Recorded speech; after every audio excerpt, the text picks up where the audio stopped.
Assalamualaikum warahmatullahi wabarakatuh. Apa kabarnya anak-anak semua? Mudah-mudahan dalam keadaan sehat walafiat.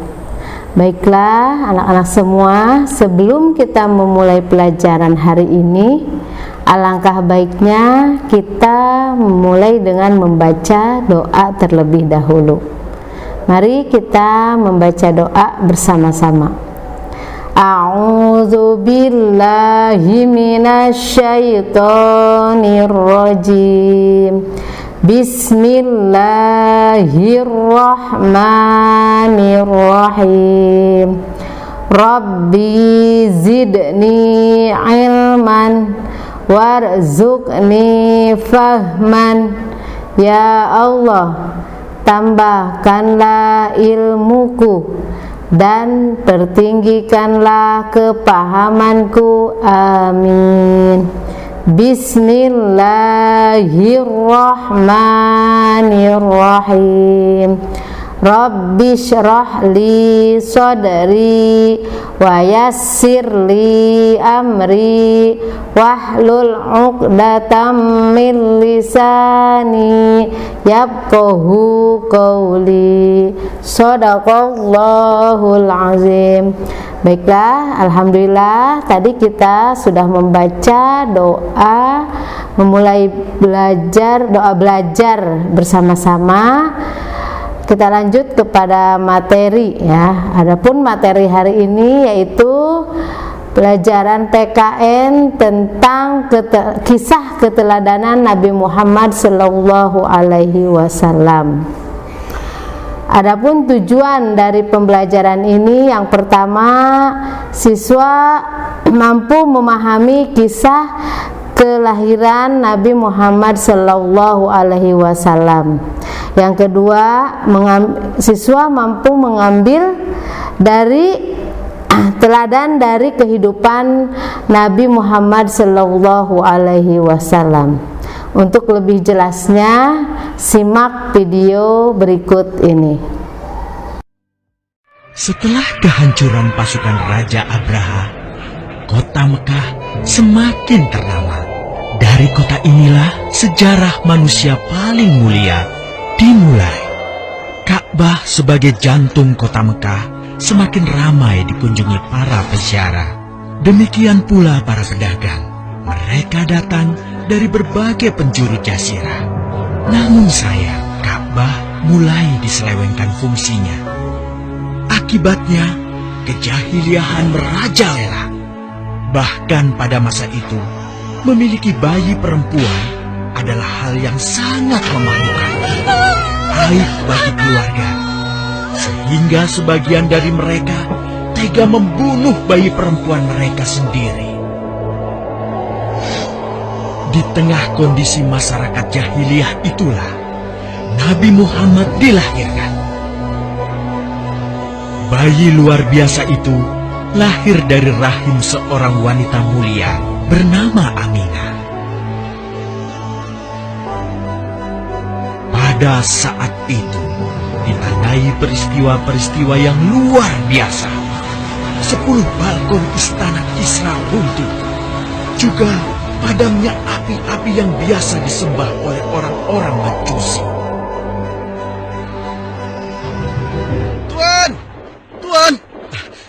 Tuan Abdul Muthalib, ada kabar gembira.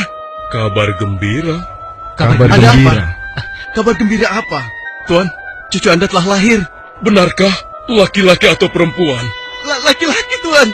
Subhanallah, alhamdulillah, Allahu Akbar. Kalau begitu aku ingin segera melihatnya.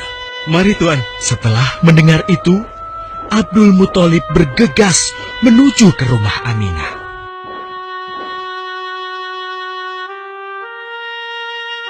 Ah, cucuku, kasihan engkau terlahir yatim. Dengan penuh kasih sayang, Abdul Muthalib membawa cucunya ke Ka'bah. Ya Allah, jadikanlah cucuku ini menjadi seorang yang mulia dan terhormat, sebagaimana Nabimu Ibrahim alaihissalam.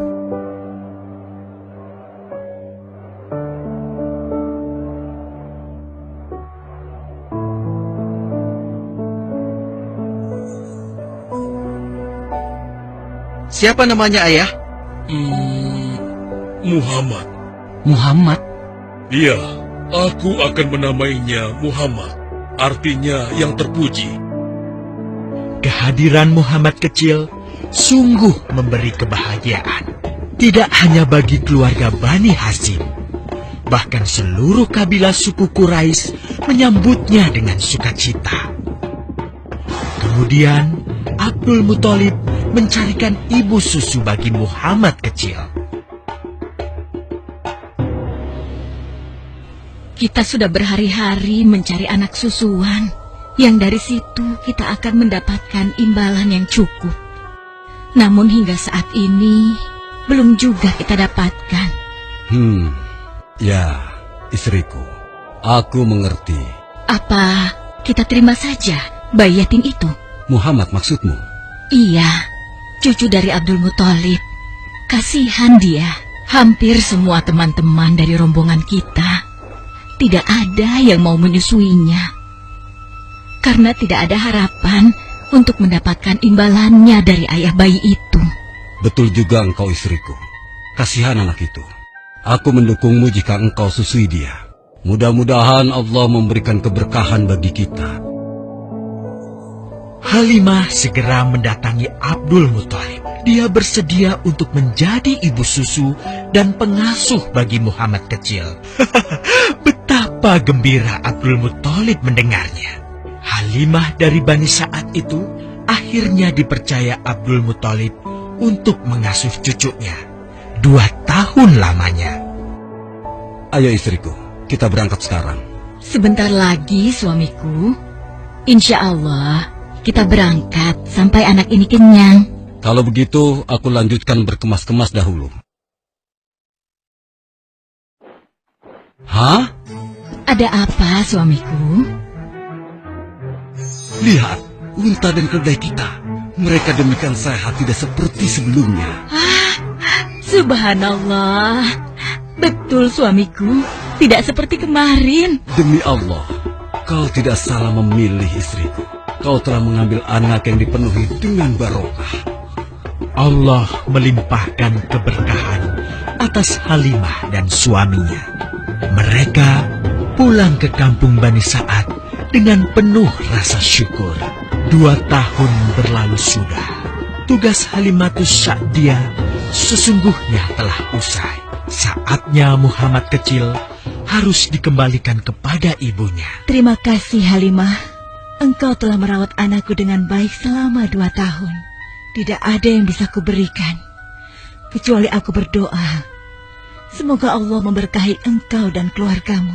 Amin. Saya juga bersyukur diberikan kepercayaan dan kesempatan merawat anakmu, wahai Ibu Aminah. Namun, begini Bu, mohon maaf. Kalau boleh, izinkan aku merawat Muhammad lebih lama lagi. Aku masih sangat sayang padanya. Baiklah, kalau begitu aku setuju dengan usulmu. Bawa dan rawatlah Muhammad sebagaimana dia anakmu sendiri. Terima kasih Ibu. Terima kasih. Begitulah, Muhammad kecil kembali ke tengah-tengah Bani Sa'ad. Ia tumbuh menjadi anak yang memiliki banyak teman karena kemuliaan akhlaknya. Tatkala berusia sekitar 4 tahun, terjadilah suatu peristiwa. Muhammad, Bu! Muhammad! Muhammad? Kenapa Muhammad? Muhammad dibawa orang. Hah? Dibawa orang? Diculik? Coba ceritakan. Ketika kami tengah bermain, tiba-tiba ada orang dewasa datang. Dia langsung membawa pergi Muhammad dan membunuhnya. Hah? Membunuhnya? Ya Allah, di mana? Di mana? Antarkan ibu ke sana. Dengan perasaan cemas, Halimah bergegas menuju tempat itu. Dan dilihatnya, Muhammad kecil tengah terduduk. Muhammad, apa yang terjadi denganmu? Dengan sangat tenang dan jelas, Muhammad kecil menceritakan apa yang telah terjadi. bahwa seseorang telah membelah dadanya, mengambil hatinya, kemudian mencucinya dan mengembalikannya lagi ke tempatnya semula. Maka sesungguhnya yang datang itu adalah malaikat Jibril. Dia ditugaskan Allah untuk mencuci hati Rasulullah sehingga bersih dari segala kecenderungan setan. Subhanallah, sungguh anak ini bukanlah anak sembarangan. Sebaiknya aku kembalikan saja kepada ibunya. Peristiwa itu membuat Halimah sangat khawatir. Maka bergegaslah Halimah mengembalikan Muhammad kecil kepada ibunya. Menginjak usia yang ke-6 tahun, Muhammad kecil diajak ibunya untuk berziarah ke makam ayahnya, Abdullah di Yathrib. Dalam perjalanan pulang kembali ke kota Mekah, Aminah pun jatuh sakit. Dari hari ke hari, tubuhnya semakin melemah, hingga di sebuah kota bernama Abwa, letaknya antara Mekah dan Yathrib. Aminah meninggal di sana, dan Muhammad kecil pun menjadi seorang anak yatim piatu. Sejak itulah Muhammad kecil dirawat dengan penuh cinta dan kasih sayang oleh kakeknya, Abdul Muthalib. Muhammad, sudah berhentilah memerah susunya. Insya Allah, sudah cukup untuk persediaan kita hari ini. Beristirahatlah sejenak. Makanlah agar kau tetap sehat.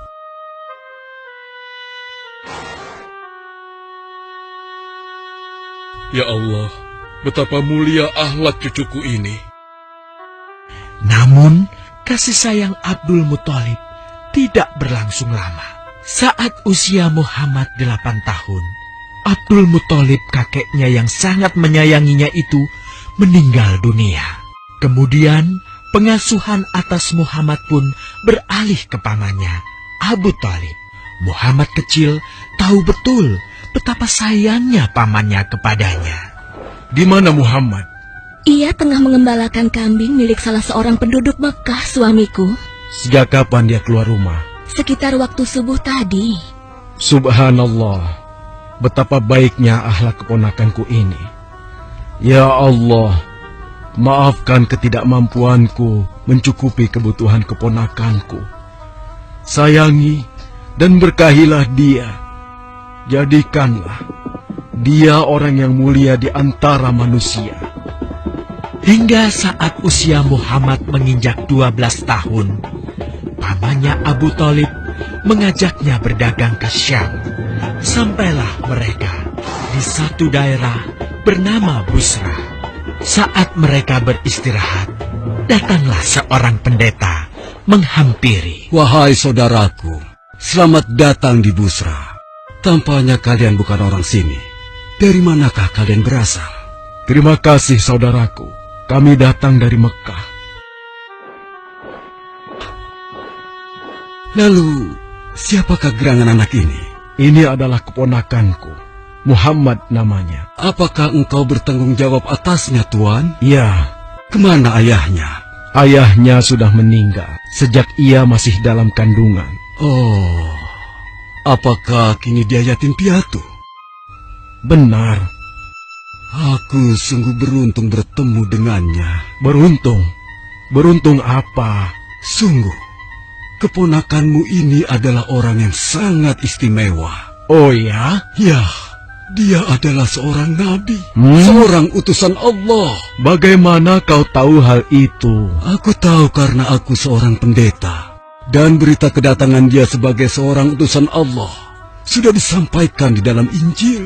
Bahkan aku pun bisa mengetahuinya dari cincin kenabian yang berada di bagian bawah tulang rawan bahunya, yang menyerupai buah apel sebagai tanda kenabiannya. Begitulah pendeta bernama Bahira menyampaikan kepada Abu Thalib perihal kenabian Muhammad. Ia berpesan agar menjaga baik-baik keponakannya itu, karena Muhammad kelak di suatu saat nanti akan menghadapi banyak gangguan dan rintangan. Istriku, Muhammad sudah berusia 25 tahun. Aku pikir sudah saatnya dia untuk menikah. Betul suamiku. Namun, dengan siapakah dia akan kita jodohkan? Kemarin Khadijah mengirimkan utusannya dan menyatakan keinginan Khadijah untuk menjadikan Muhammad sebagai suaminya. Hah? Khadijah? Khadijah yang mulia itu? Betul istriku. Khadijah yang selama ini mempercayakan barang perniagaannya kepada Muhammad. Kenapa dia memilih Muhammad? Ya, Khadijah mengagumi kejujuran dan kebaikan akhlak Muhammad. Menurutmu sendiri bagaimana? Aku pikir Khadijah adalah wanita terbaik bagi Muhammad. Kita akan melamarnya. Tepat di usia 25 tahun, Nabi Muhammad menikahi Khadijah yang berusia 40 tahun. Dari pernikahan itu, mereka dikaruniai Allah 6 orang anak.